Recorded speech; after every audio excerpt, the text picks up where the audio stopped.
Hello mga love, ngayong araw nga po pala nagpasama po ako sa aking tita na bumili ng aking new cellphone. Dito nga po mga love, bago i-unboxing ni kuya yung cellphone, pinakita niya po muna yung color niya. Yun nga po, kulay orange daw po na may pagka-pink. Gusto ko po sana ako ang mag-unboxing, kaso di pa ako sure sa color niya. Baka ako sobrang tikat ng orange at onti lang ang pagka-pink niya mga love. Hindi pa naman ako mahilig sa orange. Ito nga mga love, nakita ko na yung color niya. Sobrang ganda, sobrang smooth. Ito po pala mga love yung pinaka-itsura niya. Pinapaliwanag nga po pala dito yung kinaganda ng ating Redmi 15C. Kasama na po pala dyan ng ating charger, clear na case, and yung ating pin K na mini. Tapos meron na din po siyang earphone. Kasama na din po dyan ang ating manual. Meron din po siyang tempered mga lab, kaso po manipis lang. Kaya sabi ko po, lagyan na lang po ng tempered na makapal at magkano po siya. Tsaka warranty nito ma'am, 1 year. Then 1 week replacement kapag may factory defect. Ang service center pala nito ma'am, SM Manila sa mismong store namin na Xiaomi, Redmi. So, i-show naman tayo ng resibo.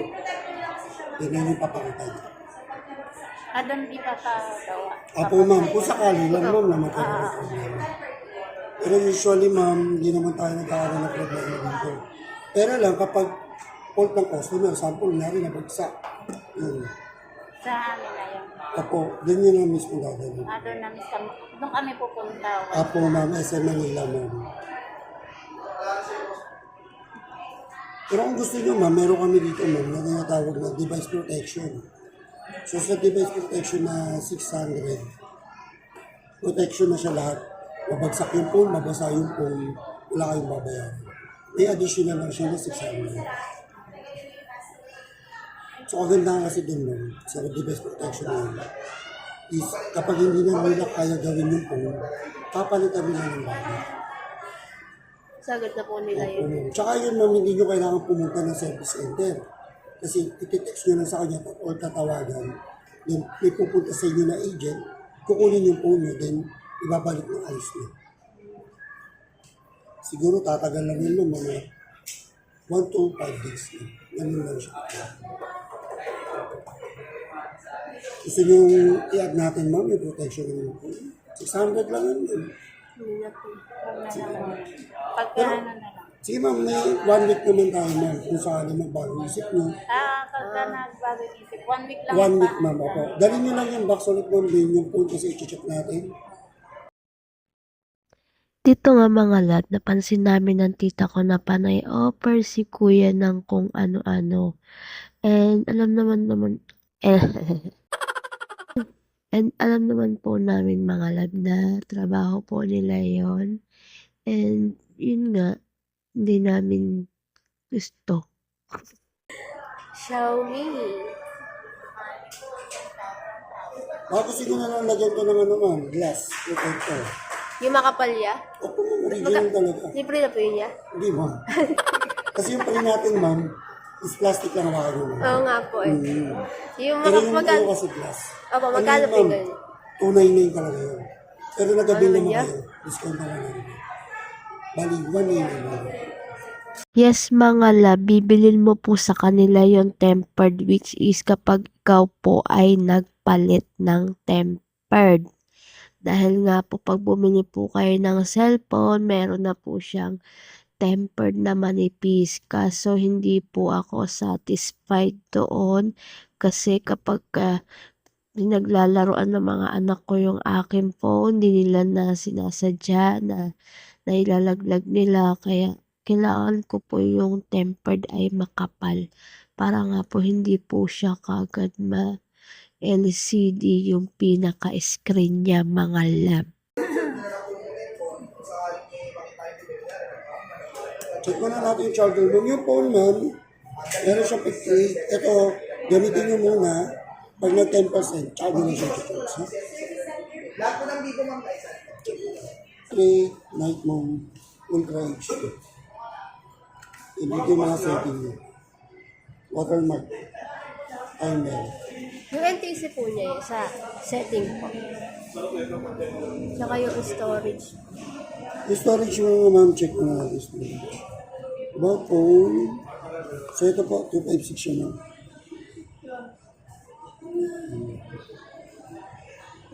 Ah, 256 siya. Yung sa NTC, yun siya. Cover siya ng NTC. Okay siya ma'am. And yun na nga po mga lab, pinakita po sa akin ni Kuya yung charger niya. Kung 100% po ba siya i-charge. Pinakita niya din po dito mga lab ang internet, kung nagana po ba ang data at yung wifi. Goods naman siya mga lab. And then, pinakita din po niya dito yung camera ng harap and likod. Yung charger niya po pala dyan mga lab, kailangan po ng adapter. At sa part naman po nito mga lab, ipapakita naman po niya sa akin yung YouTube or ipaparinig niya po sa akin yung pinaka-sound po niya kung nagana rin po. And yun nga po, nakita ko naman po and 200% nagana po yung pinaka-volume po niya. Hindi ko na po pala pinarinig sa inyo mga lab yung pinaka-sound po niya kasi nga po nasa YouTube po siya. Bawal po siyang makopyright dahil nga po binibidyo ko po para po meron din po akong mai-content at mai-upload sa aking YouTube channel. Kaya sorry mga lab. At dahil goods naman po lahat ang mga sinabi ni Kuya at mga pinakita mga lab, dito na po tayo dadako sa aking pagpapapalit ng tempered glass sa aking phone. Isa rin po pala sa rason kung bakit ako bumili. Kasi yung panganay ko minsan naiinggit, nakasipi ako habang nag-earn. Yung kapatid naman niya ayaw siya panoorin ng TV. Siya pagkatapos mag-aral, mag-drawing, etc. naboboring na siya kasi wala na po siyang ginagawa. Minsan sasabihin niya, Mami, pwede akong pahiram ng sipi mo, saglit lang. Ako naman mga lab, no choice ako. Minsan hihinto ko muna yung pagwa-whitey ko para lang mapahiram siya kahit saglit lang. Nag-aral naman siya, nagde-drawing naman siya.